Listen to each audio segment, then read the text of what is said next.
Hi everyone, thank you for watching the first episode of the Little Farmette. I'm Sheryl. I'm Todd. And we're excited to bring you guys along on our adventures as we grow our homestead and make mistakes, but also maybe have some triumphs along the way as well. We thought in this first episode we would go back in time over our journey getting to where we are right now.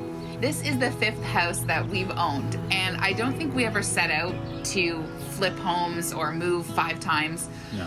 Well, I don't know, just that's how it happened. And I think as creative people, though, we enjoyed making each one of those spaces our own. And sometimes maybe we bit off a bit more than we could chew, but we always like to take risks, and we're never scared to kind of jump on something or try something, whether we fail or succeed. And I think that's a good thing. The first couple homes that we were in town, and we enjoyed that. But I think it was when our kids started getting older and their true colors were coming out, and they needed space. And I remember Miles running circles around. We had a pillar in the middle of one of our homes, and he would just run like in circles. That's how we got him to sleep. Go run around the pole 20 times and then come back. And I remember saying to Todd, we need a backyard. And so that's when we started looking for a place in the country.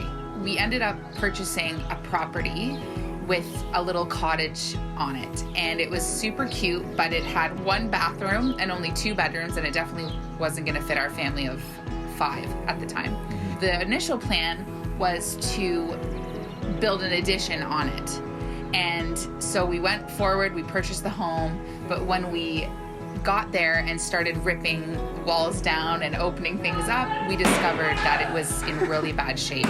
And our initial plan was not going to work anymore. So at that point, I think we had to make a decision to either get out quick or just kind of renovate and build to sell, which is what we ended up doing. It was like our dream house. We're like, let's just build everything we would want and we would love, but we knew we couldn't stay, and the family that ended up buying it loved it, and they had 2 kids. It was their dream home. Yeah, that's right. So all of our dreams. But it was a really good experience, and we learned a lot, like replacing a full septic bed and installing a cistern and all those things that we didn't know anything about. We had to kind of deal with. We were like musicians and stuff, so we know nothing. I think it was within 5 days we sold it, and it was sad, but we learned a lot, and it was a really good experience. But you wanted to try to move back into the city, lower the amount of maintenance at home. So we moved into a rental that was tiny. Because I think we realized moving back into the city was not for us, and so a year later we started looking in the country again. Well, it was actually my mom who found this property. She knew we were looking in the country, and when I saw this one online, I had said, Mom, it's too small. Like, we're never gonna fit in this little house. But in the second I walked in the door, all I saw was potential. It was a cute little century home. It was built in 1892. It had so much character, and it was sitting on about 3 acres of property that backed onto a forest and a pond, and it just, my heart exploded. I wanted to get rid of all that grass, and I got more. But when I came here, I came up on the porch and I looked at the property, and the kids were already playing in the yard. She had staged it, probably. But it was pretty awesome. Just kind of looking out, the view was crazy, and for sure there was potential more in the property than there was in the house. The house was a bit crusty. We knew there was a lot of work ahead, but at this point, we didn't even think about animals or anything. We just kind of thought, we were trying to be normal. Space, cute little farmhouse. Todd thought I was crazy when I told him that I wanted to get chickens. But pretty quickly, I'd won him over, and we had started to bring home our first. How did that even start? I don't know how it actually started. Why did you get chickens? I don't know. I think We've never even thought about that. You went somewhere or something. And you're like, wouldn't it be cool to get chickens? I was like, whatever. Yeah, and like the other 2 properties we had, like, it never even crossed my mind. I don't know what it was about this house, but I think because of the property and it being an old farmhouse, and we are beside a farm, and it just kind of, I started to think, okay. Farms were trending. Then you made me build the chicken coop out of a shed.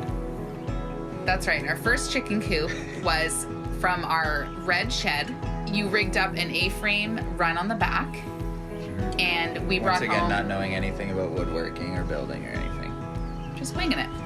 And we brought home our first 5 chickens, which within a few days became 10, which soon after that became like 15. And I think by the end of that full year, we had like 40 chickens.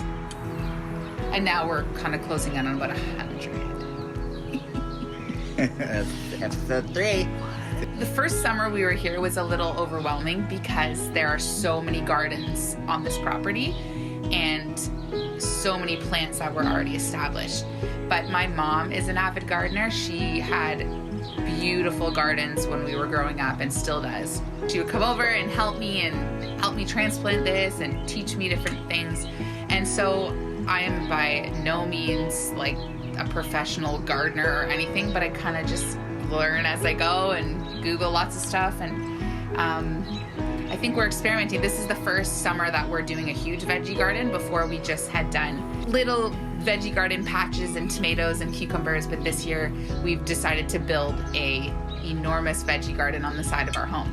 You know, out of the pandemic of 2020 going on, and there's also like we wanted to slow down as a family and kind of like just show our kids like how much appreciation we should have for what we can grow and how long it takes. And we have had gardens here and there, but we wanted to really show them if you want to grow something and you want to see it through, it takes a long time and a lot of work. And you know, Sheryl and I just decided let's do let's use half of our front yard basically as a huge garden. We've planted a whole bunch of seeds inside, so it'll be exciting to see those grow and hope that we don't kill them all.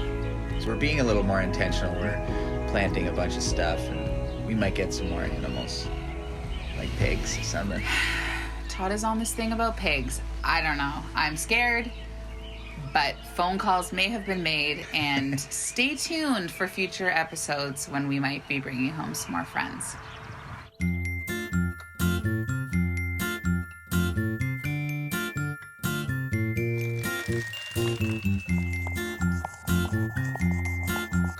Hi, I'm River, and today we're going to be planting some seeds. What we need is pots, soil, water, and seeds. Don't forget chips. Now we need some soil.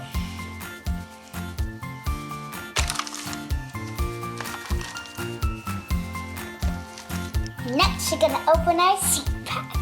These are baby cucumbers because my daddy wants to make pickles. Don't forget to make a hole in each one, a tiny hole, so the plant can grow deep down and it can make roots. 1 cucumber seed in each hole. Cover the seed with some dirt. Now water the seeds and watch them grow.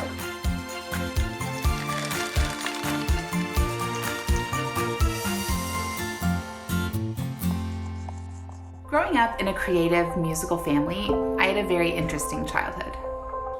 My grandparents hosted and created Canada's longest running television show, and my parents were constantly creating music and media productions that took us all over the world.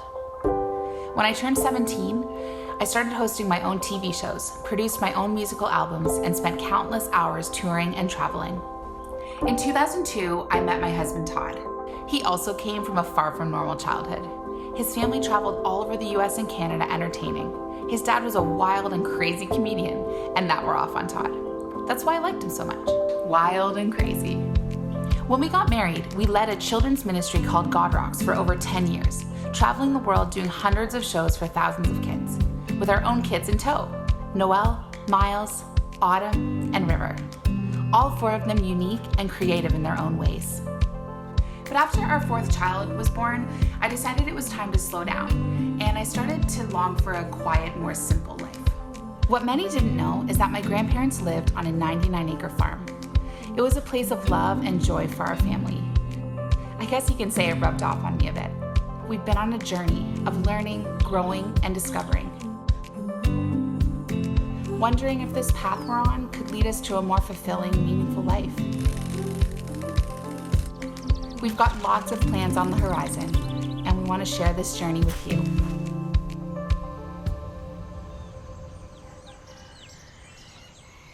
Hi, I'm Autumn, and today I'm going to be talking about our chickens. First is Raymond. He is a rooster Silky, and he always is very nice to people. He always does this little crow, very cute, in the morning, but my dad doesn't really like it. This is Marshmallow. She is a Silky hen. She lays cream-colored eggs that are very small, because she's small. I love Silkies, and I know you will too. See you next time on the next chicken video. Bye!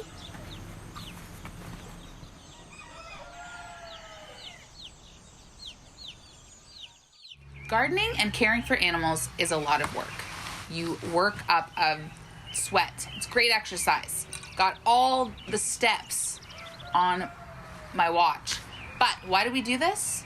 Not just because we love our animals and we love to make our gardens look beautiful, but because we love bread. And we want to eat lots and lots of bread. Every episode we are going to bake something, and today we're making my Little Farmette bread. Start by mixing half a cup of warm milk with 2 1/4 teaspoons of yeast and 1/4 teaspoon of sugar. Set that aside for a few minutes. While the yeast is bubbling up, add 4 cups of flour to a large bowl.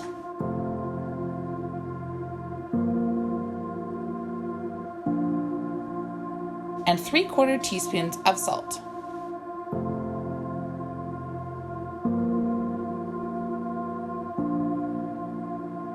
Mix that together and make a small well in the middle of the flour.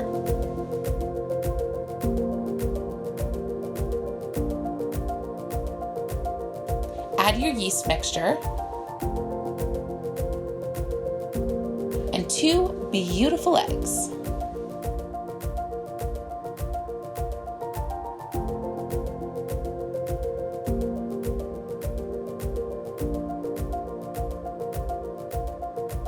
With the dough hook attachment, knead the dough for 3 to 5 minutes.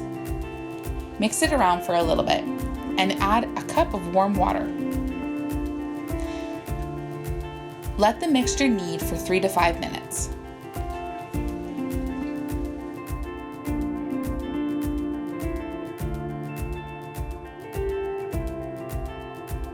I like to use a little bit of olive oil to help get the dough off the hook and to grease the bowl.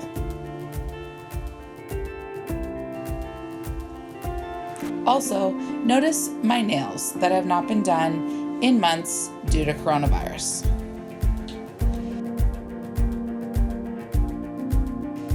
Shape the dough in the bowl, give it a little spanky, then add a blankie. Put it off to the side for a little bit and let it double in size. Once the dough has doubled in size, scrape it out and shape it with a little bit of flour. Place it in the Dutch oven and allow it to rise for another 30 minutes while you preheat the oven to 450 degrees Fahrenheit. Take a piece of parchment paper and line the bottom of your Dutch oven. You can take it out and shape it again if you need to.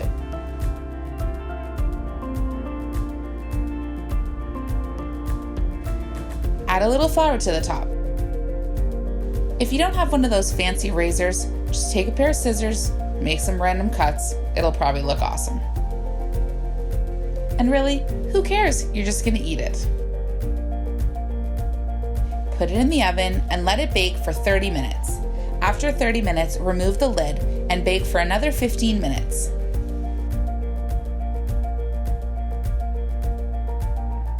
And voila!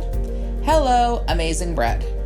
You should wait until it's cooled before you cut it, but really, we just want to eat the bread. It's gonna be delicious.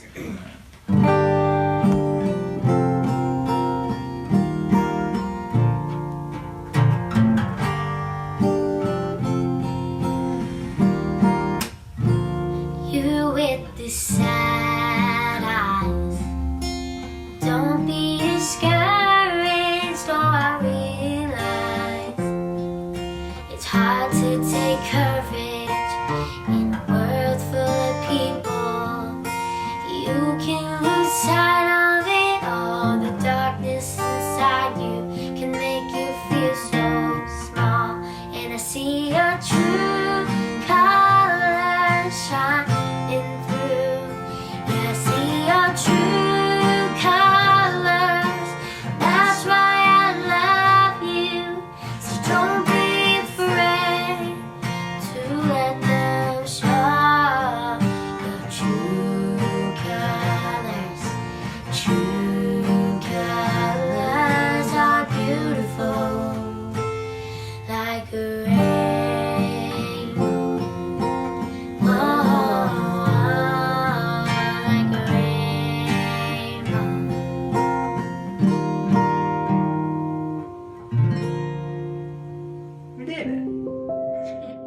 In 1 Thessalonians 4, it talks about living a quiet life and working with your hands.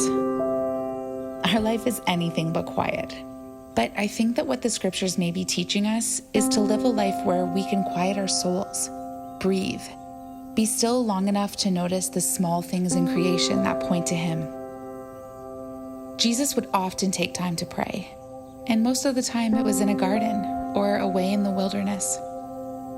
I feel my soul come alive when I put my phone down, take a walk in a field, get my hands dirty in the soil. And when I'm in those moments, I feel and see God all around me.